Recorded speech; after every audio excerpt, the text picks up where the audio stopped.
탯줄을 끊는 거예요.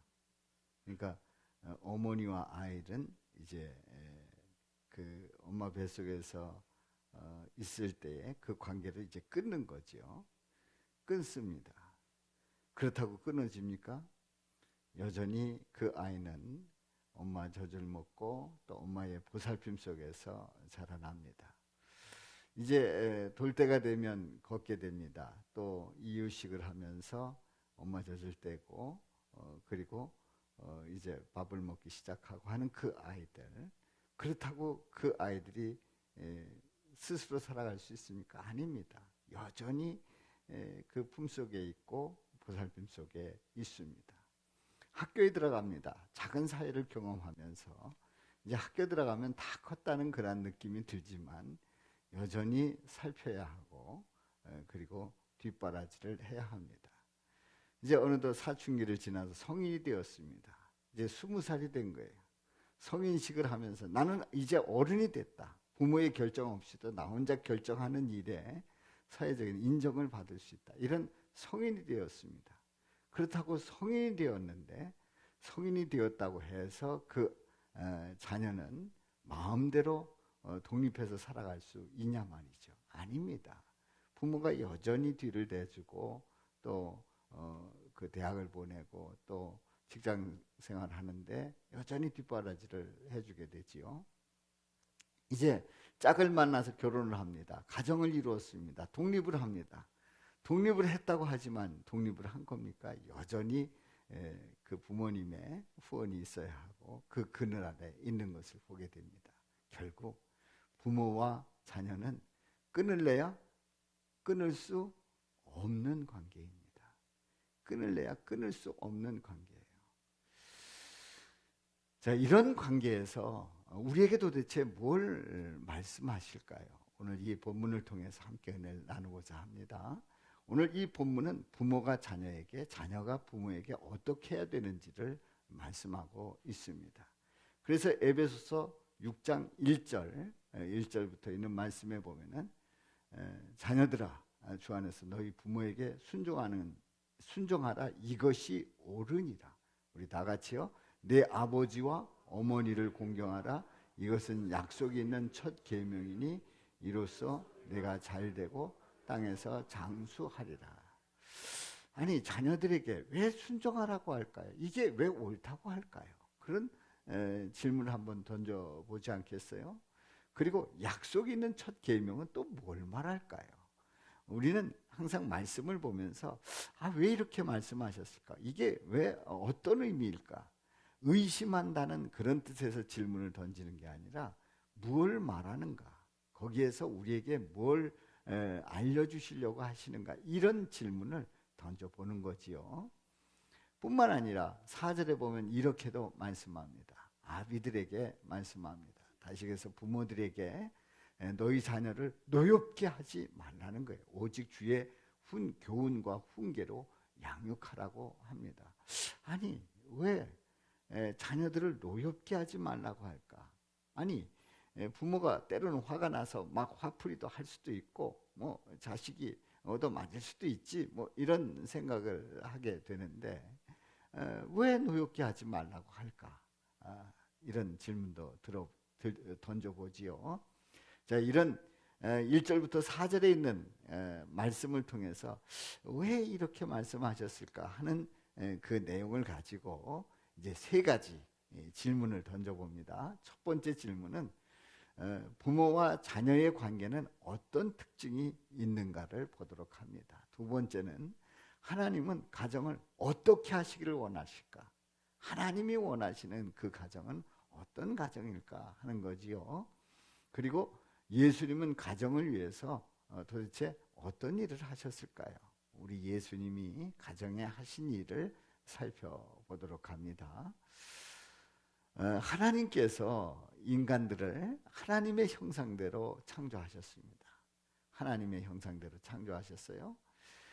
바로 그 하나님의 그 마음이 인간들에게 전해졌고 그리고 그 육체를 가진 그 인간을 진흙을 빚어서 또 갈비뼈를 뽑아서 이렇게 남자와 여자를 창조하셨습니다. 하나님의 형상대로 지음받은 인간은 하나님과의 그 관계 속에서 끊을래야 끊을 수 없는 관계예요. 왜냐하면 하나님의 형상으로 인간이 만들어졌기 때문에 그렇습니다. 여러분들 반려견을 키우시는 분들이 있죠. 그 반려견을 키우시는 분들의 그 마음은 그야말로 한 식구예요. 그 동물이라고 해서 이건 뭐 이게 아니라 어쩌면 더 대접을 받고 더 보호를 받는 그런 반려견의 모습을 봅니다. 너무나도 귀한 존재입니다. 그러나 아무리 귀하다고 할지라도 하나님 앞에서는 그냥 동물에 불과합니다. 그런데 인간은 아닙니다. 하나님의 형상을 입었기 때문에 하나님의 형상을 입은 인간은 하나님과의 그 관계 속에서 끊을래야 끊을 수 없는 아주 진한 관계입니다. 그런데 인간은 그 하나님의 형상을 입고 교만한 마음을 가지게 됩니다. 하나님처럼 되기를 원합니다. 하나님처럼 눈이 밝아지기를 원합니다. 결국 그 교만 속에서 죄를 짓고 타락합니다. 타락한 인간은 그 죄의 그 속성 속에 하나님으로부터 끊어지고 싶은 그런 욕망이 늘 들끓습니다. 그러니까 인간은 하나님과 끊을래야 끊을 수 없는 하나님의 형상을 입은 인간임에도 불구하고 죄를 지은 인간들은, 죄의 그 속성을 가진 인간들은 하나님으로부터 끊어지고 싶어해요. 하나님과 관계되는 것을 싫어합니다. 하나님께서 나를 지키고 있다는 그것도 그렇게 반갑지가 않은 거예요. 하나님께서 나의 모든 것을 다 아시고 책임져 주신다, 그것도 싫은 거예요. 그냥 하나님이 싫은 거예요. 하나님으로부터 끊어지고 싶은 거예요. 하나님과 멀어지고 싶은 거예요. 하나님과 상관없이 살아가고 싶은 것이 바로 타락한 인간들의 속성임을 보게 됩니다. 자, 첫 번째 질문입니다. 첫 번째 질문. 부모와 자녀의 관계는 어떤 특징이 있을까요? 어떤 특징이 있을까요? 방금 전에도 말씀을 드렸습니다마는 부모와 자녀의 그 관계는 이렇게 1절과 2절에서 이렇게 말씀을 합니다. 다 같이요. 자녀들아, 주 안에서 너희 부모에게 순종하라. 이것이 옳으니라. 예, 부모에게 순종하라는 게 이것이 옳다는 거예요. 그리고 내 아버지와 어머니를 어떻게 하라고요? 공경하라고 말씀을 합니다. 순종하라, 공경하라 말씀하고 있어요. 자, 부모에게 자녀들이 해야 될 그런 마땅한 도리지요. 그럼 부모와 자녀는 어떤 관계지요? 바로 유전자를 이어받은 혈연 관계입니다. 유전자를 물려받은 혈연 관계입니다. 유전자를 물려받았다는 것은 이 자녀들은 부모님을 닮게 돼 있어요. 닮게 돼 있어요. 아무튼 내가 내 스타일 아니야, 우리 아빠는 내 스타일 아니야 할 수 없어요.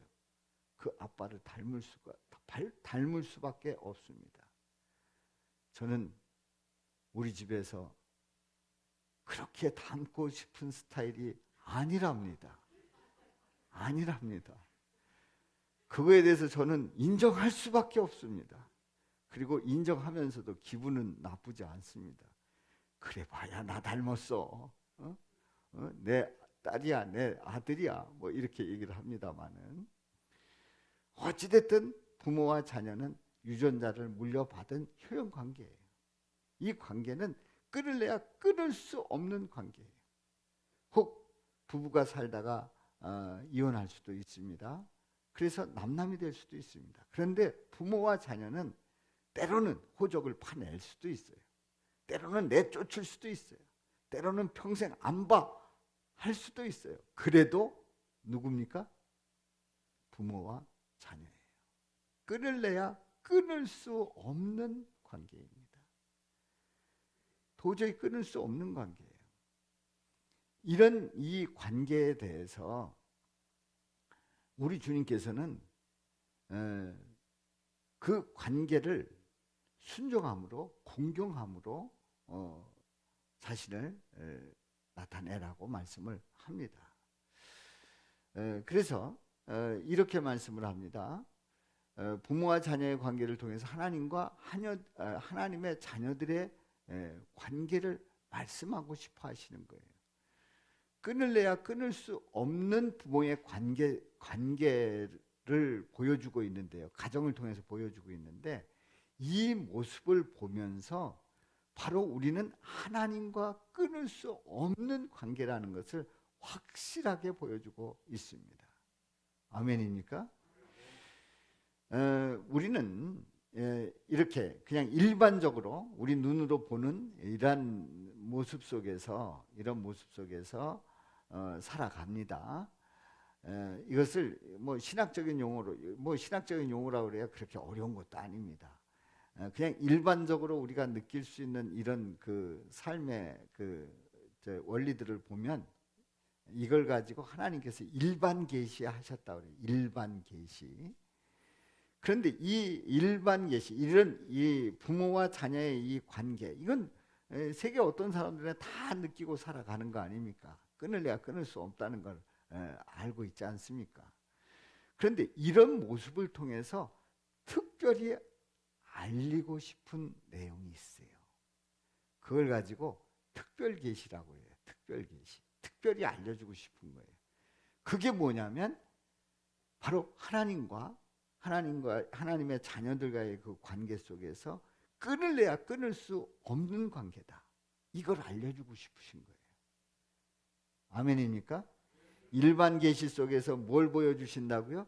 특별 계시를 보여준다는 거예요. 아주 쉬운 말로 부모와 자녀의 관계가 끊을래야 끊을 수 없는 관계라는 것을 우리에게 깨닫게 하시면서 우리 하나님과 하나님의 자녀들의 관계는 끊을래야 끊을 수 없는 관계임을 하나님은 말씀하시고 싶어 하신다는 거예요.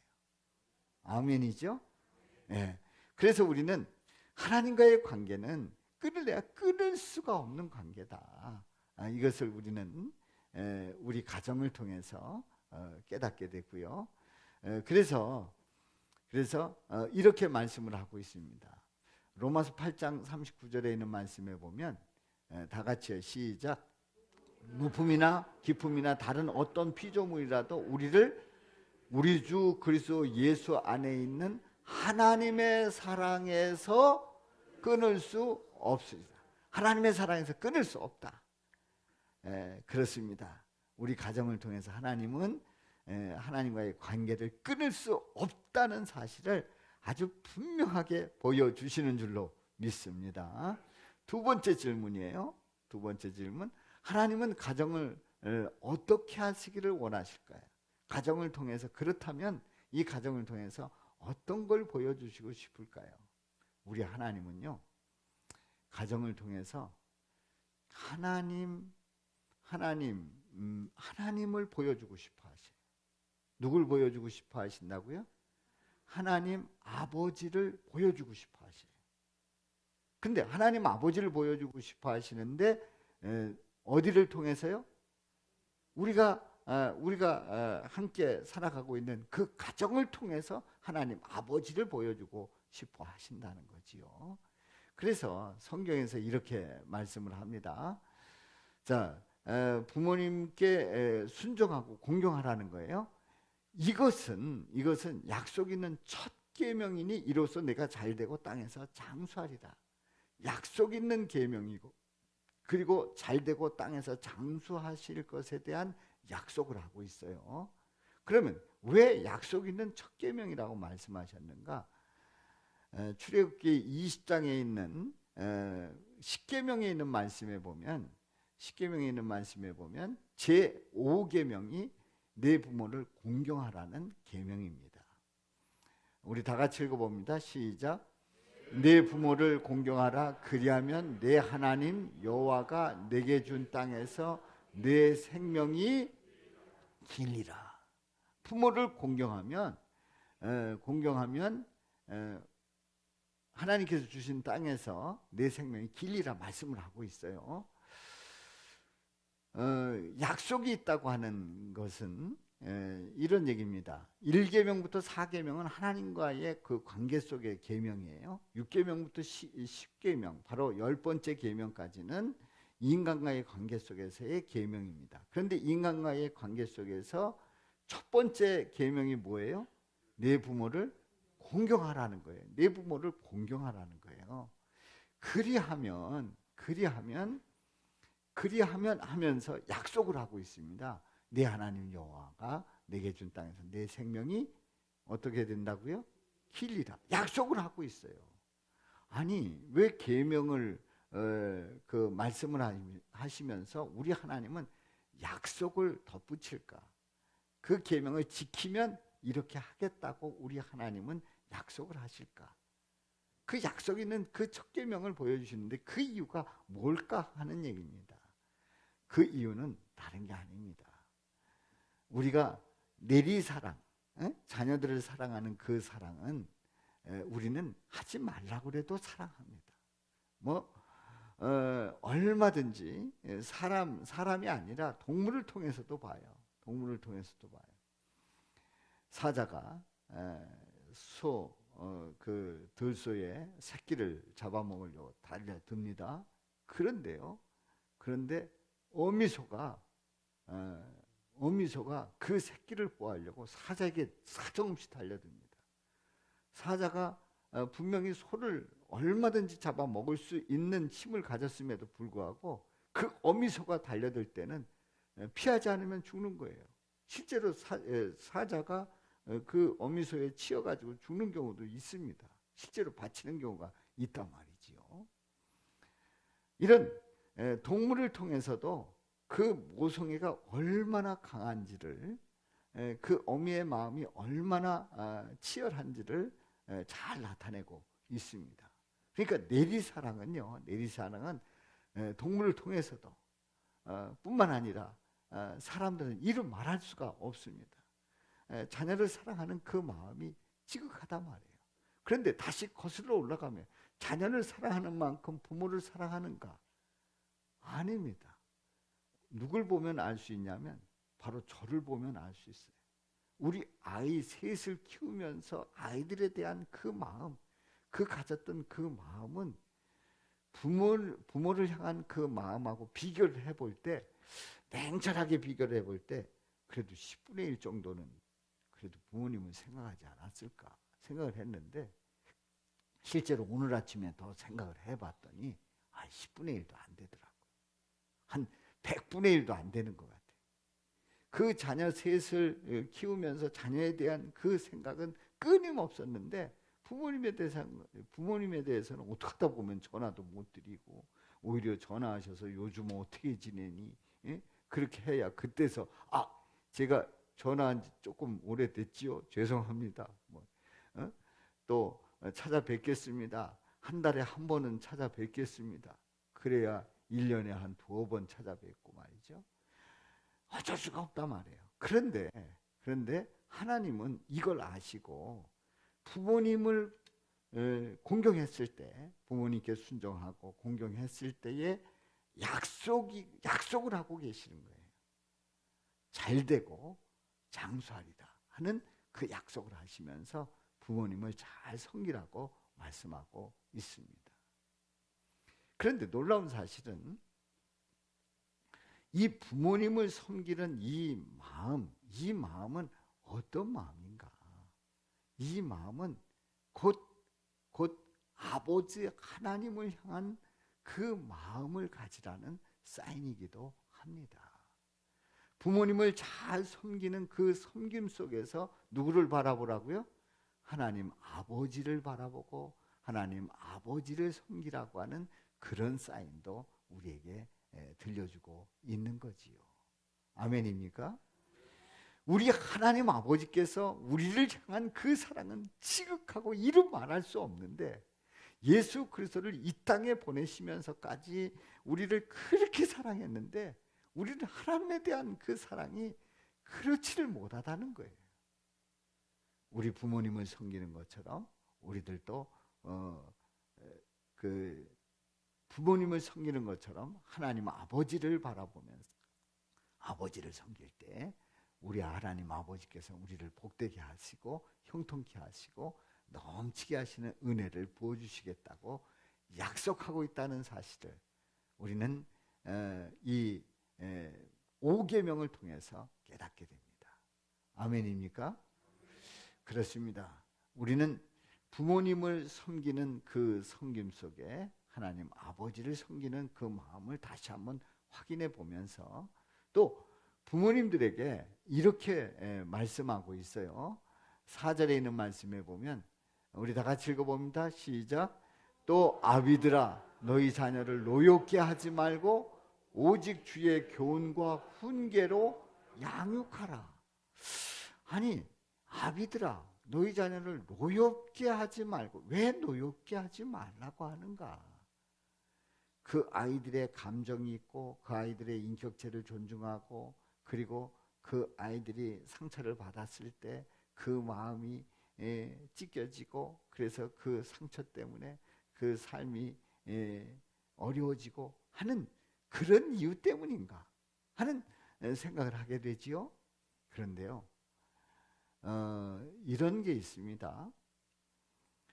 하나님 아버지, 나는 하나님 아버지라고 하면 안 믿겠다는 그런 분들도 있어요. 하나님이 아버지다 그러면 저는 안 믿겠습니다. 아버지라면 안 믿겠습니다.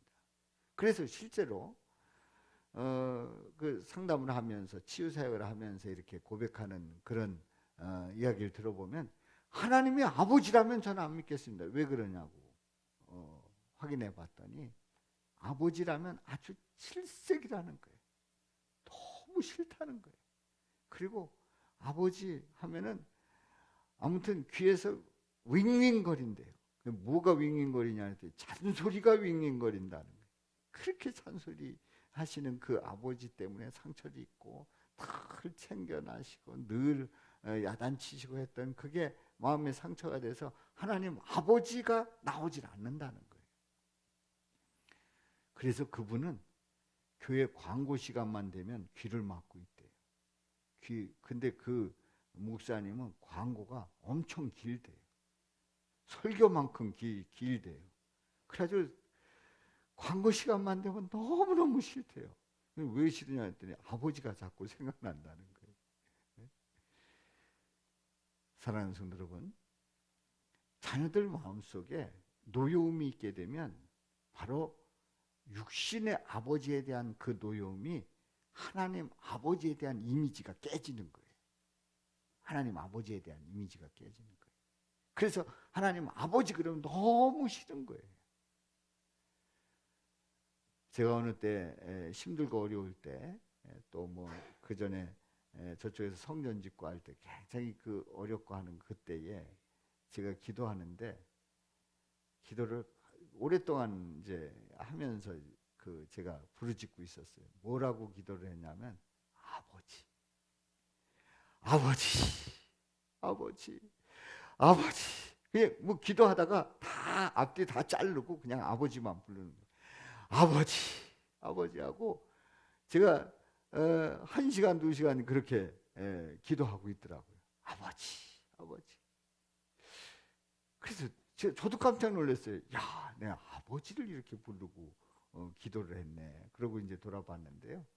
우리 육신의 아버지가 그렇게 따뜻한 분이었어요. 뭐 재물이 많고 그렇게 능력이 많고 사회적인 지위가 높고 그런 분은 아니었는데 믿음을 물려주셨고 늘 따뜻한 마음을 가지셨던 우리 아버지신데 우리 아버지가 우리 어머니도 그렇고요. 늘 그 마음을 위로해 주시고 격려해 주시고 제가 잘 못함에도 불구하고 넌 잘할 수 있다고 하고 그리고 나는 뭣도 없는데 멋지다고 하고 하셨던 그 아버지. 그래서 그 아버지만 생각만 하면 저는 그렇게 마음이 푸근한 거예요. 그리고 그 아버지만 생각을 하면 그 아버지가 저를 격려해 줄 것 같은 그런 생각이 드는 거예요. 그래서 제가 어느 날 기도하다 보니까 하나님을 육신의 아버지처럼 생각하면서 아버지, 아버지 하고 있었던 거예요. 자, 자녀를 노엽게 하지 말라는 그 이유 중에 아주 깊은 또 다른 그 이면의 교훈은 이면의 말씀은 바로 육신의 아버지의 이미지가 곧 누구의 이미지라고요? 하나님 아버지의 이미지가 될 수 있다는 거지요. 그렇기 때문에 자녀를 노엽게 해서는 안 된다는 거예요. 그래서 주의 말씀과 교훈으로 양육하고 세워 나가야 하지요. 그렇습니다. 우리 하나님 아버지는 우리에게 이 모든 것을 다 채워주실 수 있는, 넘치게 하실 수 있는, 그리고 풍성케 하실 수 있는, 그리고 책임져 주실 수 있는 우리 하나님 아버지, 그 아버지를 보여주고 싶으신 거예요. 아멘입니까? 그렇습니다. 우리 하나님 아버지는 여러분의 그 가정을 통해서 하나님 아버지를 보여주고 싶어 하신단 말이에요.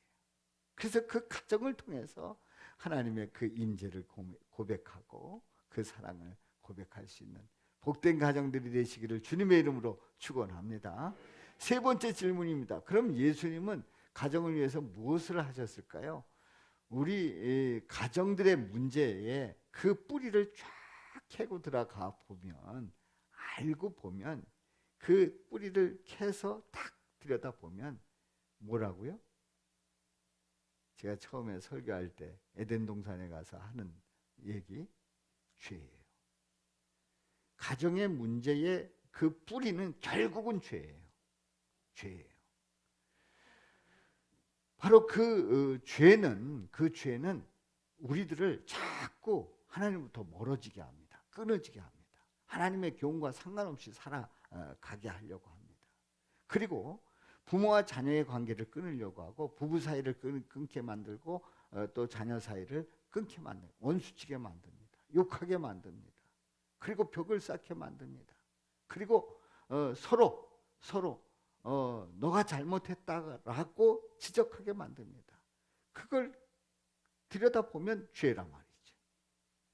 그래서 가정의 문제의 그 원뿌리는 뭐 여러 가지 심리적인 요인, 성장 배경, 또 뭐 삶의 그 형태, 또 뭐 삶의 지혜, 뭐 더 이런 차이들로 인해서 벌어진다. 하지만 결국 알고 보면 그 뿌리는 죄란 말이에요.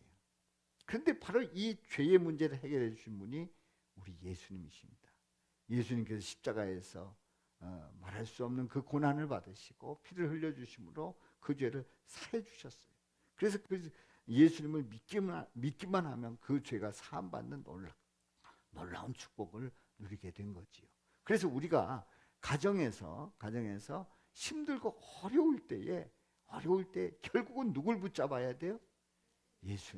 예수님 바라보고 예수님 붙잡고, 예수님의 은혜가 아니면, 예수님께서 지켜주지 않으면, 예수님께서 우리 가정을 이 죄를 사해 주시지 않으면 우리는 살아갈 수 없습니다. 회복될 수 없습니다라고 하는 그 고백 속에서 예수님 붙들 때에 가정은 회복되는 줄로 믿습니다. 그래서 우리가 살아가면서 가정에 항상 좋은 일만 있어요? 아닙니다. 다 인간이 살아가는 그곳에는 갈등이 있고 문제가 있고 또 여러 가지 생각지 않은 그런 견해 차이가 있고 또 문화적인 차이가 있고 등등 여러 가지 요인에 의해서 갈등이 생길 수밖에 없어요. 그런데 이 갈등이 생길 때마다 주님 바라보면서 주님을 향해 나갈 때 우리 주님은 이기게 하시고 승리하게 하시고 그 하나님의 놀라운 은혜와 사랑의 가정으로 회복되게 하실 줄로 믿습니다. 여러분들, 가정하면은 우리 가정들이 있지 않습니까? 그런데 예수님의 가정이 궁금하지 않아요? 예수님은 도대체 몇 남매가 있는 몇 식구가 같이 살았던 가정인가 궁금하지 않아요? 우리 예수님께서 고향에 가셨을 적에 안식일에 거기서 이제 말씀도 하시고 능력도 행하시고 막 이러는데 사람들이 막 웃기다는 거예요. 저 예수 아니냐, 저 목수 예수 아니냐 하는 얘기예요. 그러니까 요셉의 아들 목수 다 성장하는 거 봤다 이거죠. 그런 예수가 와서 한다는 거예요. 그러면서 이제 하는 얘기가 그 형제들이 내가 아는 형제들이 있다. 그 형제들 보면 이런 형제다. 야고보, 요셉, 유다, 시몬이라는 그 동생들이 있는데 내가 다 아는 동생들이다. 그리고 그 누이들이 있다. 누이들 그러니까 복수니까 몇 명 이상이에요? 2명 이상이잖아요. 자, 그러면서 이제 예수님을 우습게 여기는 거죠. 사람들이 그 얘기하는 거예요. 마가복음 6장 3절에 있는 말씀은. 이 말씀을 통해서 예수님의 가족이 어떻게 되는지를 구분할 수 있어요. 자, 아버지 누굽니까? 요셉. 어머니 마리아. 그리고 네 형제 야고보, 요셉, 유다, 시몬. 그리고 그 누이들 적게 잡아서 둘. 그러면 이 집은 예수님의 집은, 예수님의 가정은 부모와 몇 남매? 7남매예요. 장남이 누구예요? 예수님. 그러니까 9식구가 적어도 9식구가 그 가정에서 성장했던 것을 보게 됩니다. 그러니까 예수님의 가족이에요. 저기 부모님, 아버지는 좀 일찍 돌아가시고 그리고 7남매가 어머니와 함께 살면서 얼마나 다복했겠어요. 예수님이 장남이시고. 그래서 형제 우애도 좋았을 것으로 이렇게 예상이 됩니다만은 예수님이 어느 날 집을 나가시고 이제 들어오시질 않으시는 거예요. 근데 소식을 들어보니까 예수님이 세상에 말씀을 전하시는데 기가 막히게 말씀을 전하시고 능력 행하시는데 사람들이 다 고침받고 하는 그런 소식들을 다 들은 거예요. 그러니까 이제 고향에서 예수님을 만나러 온 겁니다.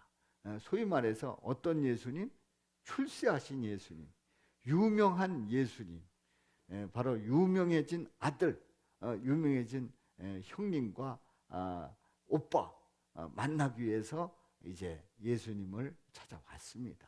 사람들이 잔뜩 모였습니다. 만나기가 어려운 거예요. 그때 한 사람이 이런 얘기를 합니다. 보소서 당신의 어머니와 동생들이 당신께 말하려고 밖에 서 있나이다. 이제 찾아왔다는 거지요. 그랬더니 예수님께서 하시는 말씀이 누가 내 어머니면 내 동생들이냐 이렇게 말씀을 하시는 거예요. 그러면서 제자들을 가리키면서 하시는 말씀이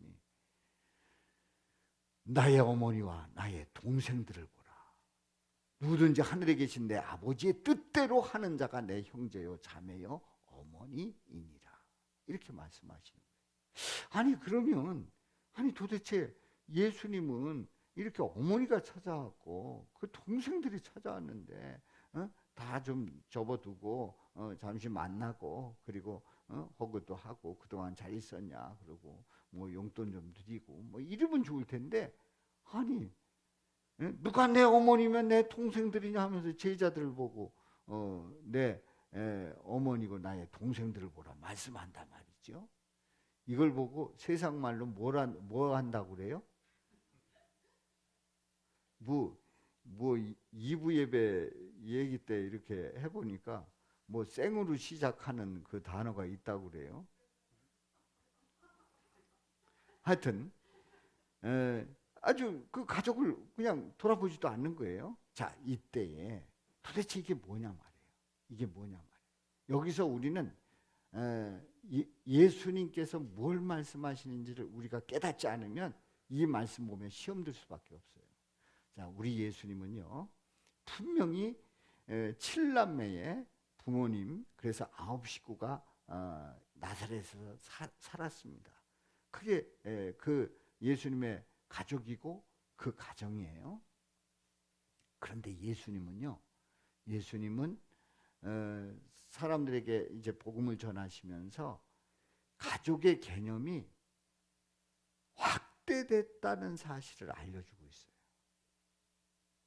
바로 하나님 아버지가 계시고 우리 모두는 주님 안에서 한 형제요 자매인 것을 말씀하는 줄로 믿습니다.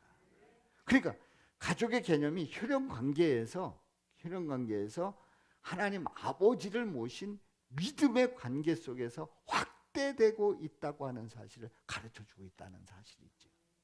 그러면 이 관계는 아무것도 아니냐? 아닙니다. 끊을래야 끊을 수 없는 관계예요.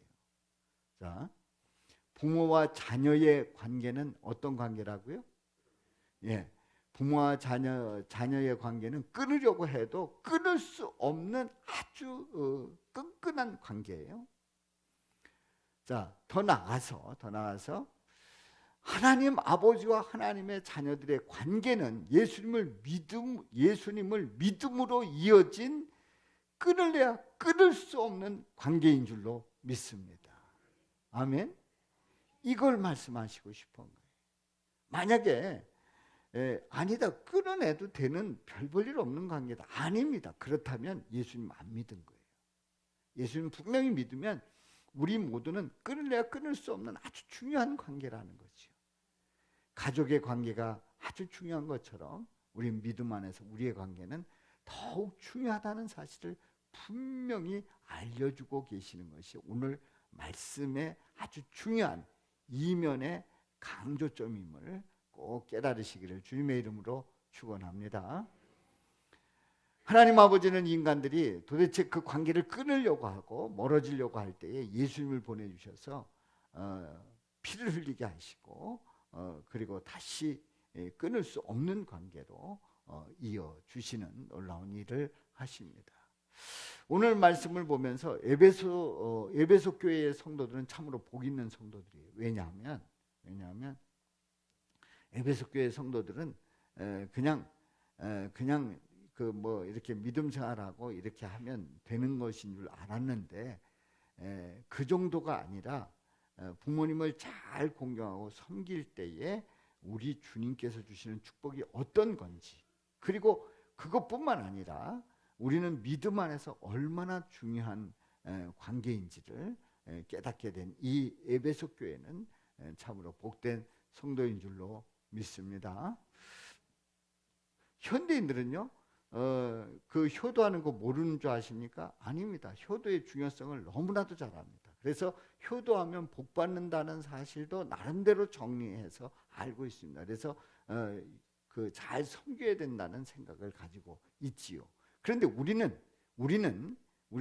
여기에서 한 단계 더 뛰어넘어서 부모님과의 그 관계 이상으로 하나님과의 관계 속에서 우리가 그 누리는 복이 얼마나 크고 귀한지를, 그리고 하나님의 관계 속에서 그 가정을 통해서 주시는 축복이 얼마나 큰지를 우리는 고백하며 그리고 누리며 살아가는 줄로 믿습니다. 그러므로 하나님의 자녀는, 성도는 누구일까요? 성도는요, 하나님 아버지와 하나님의 자녀들과의 관계는 예수님을 믿음으로 이어진 끊을래야 끊을 수 없는 관계임을 확실하게 믿는 자들이 하나님의 자녀요 성도인 줄로 믿습니다. 그렇습니다. 오늘이 어버이 주일입니다. 어버이 주일에 우리 어르신들 더 건강하시고 복되시기를 바라는데요. 시편에서 보면 시편 저자가 이런 고백을 합니다. 이런 고백을 해요. 71편 18절에 보면 한번 같이 읽어봅니다. 시작. 하나님이여, 내가 늙어 백발이 될 때에도 나를 버리지 마시며 내가 주의 힘을 후대에 전하고 주의 능력을 장래의 모든 사람에게 전하기까지 나를 버리지 마소서. 아멘. 제가 이 말씀을 더 이렇게 기억에 남는 이유가 있어요. 시내 어떤 분이 이제 저하고 이렇게 통화를 하는데 어떻게 지내세요? 그랬더니 저는 시편 71편 18절에 있는 말씀 그거 붙들고 기도한대요. 그분도 이제 나이가 드시고 이렇게 했는데, 제가 늙어도 백발이 될 때에도 저를 버리지 마옵소서. 이 말씀을 붙들고 기도해요. 주님이 저 안 버리시겠죠? 그러면서 저하고 통화를 해요. 그래서 이 말씀을 보면서 백발이 되면 나를 버리시지 않을까, 그런 걱정을 할 수도 있겠구나. 저는 머리가 까맣습니다. 그래서 사람들이 딱 보면은 염색했는지 아니면 순수한 까만 머리인지 그걸 꼭 확인해요. 그래서 제가 하는 얘기가, 우리 아버지 돌아가실 때 머리가 까맸습니다. 그러면 본래 머리가 그러냐니. 근데 양옆이 하얗기 때문에 이 양옆을 우리 교회 집사님이 오징어 먹물로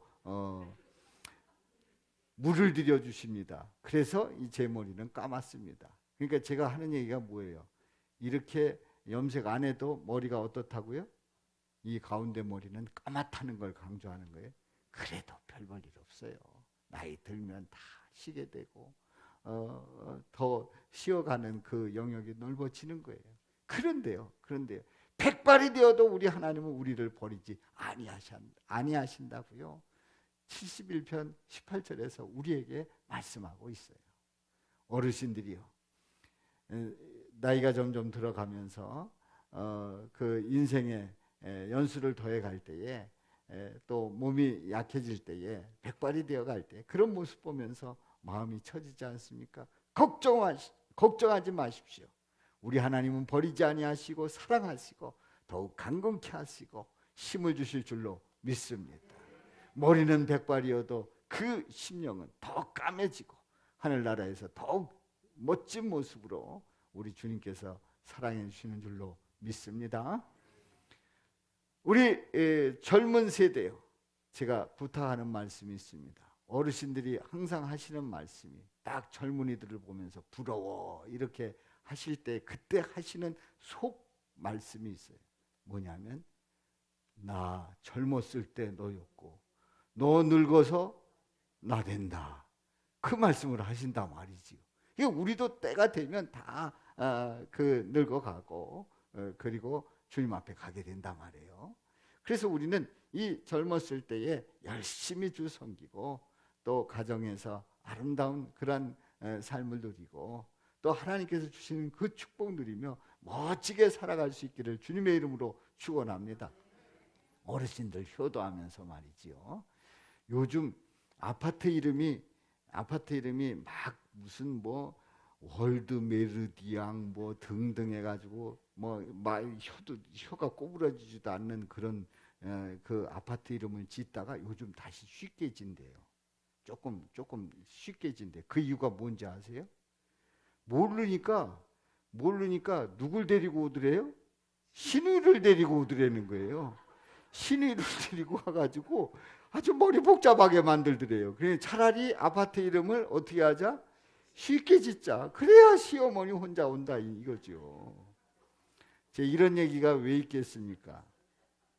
다 이게 다 왜 이제서 생각이 납니까? 예. 다 이유가 있는 거예요. 이런 얘기가 도는 이유가 있는 거예요. 우리는 어르신들을 잘 섬기면서 그러면서 주님을 섬기면서 우리 하나님께 영광 돌리는 그 아름다운 멋진 삶이 저와 여러분들 가정에 넘치시기를 주님의 이름으로 축원합니다. 이번 주가 보리떡 기도회잖아요. 행복한 삶의 충전소, 가정이라는 주제로 이번 새벽 기도회를 합니다. 이번 보리떡 기도회에 여러분들 가정에 희망의 메시지가 될 수 있기를 축복합니다. 자, 우리 다 같이 외쳐봅니다. 끊을 수 없는 부모와 자녀의 표면적인 관계가 있는 것처럼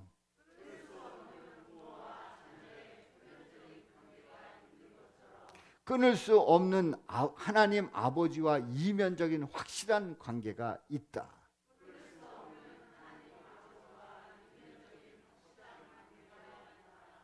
아멘. 우리 다 같이요. 시작. 끊을 수 없는 부모와 자녀의 표면적인 관계가 있는 것처럼 끊을 수 없는 하나님 아버지와 이면적인 확실한 관계가 있다.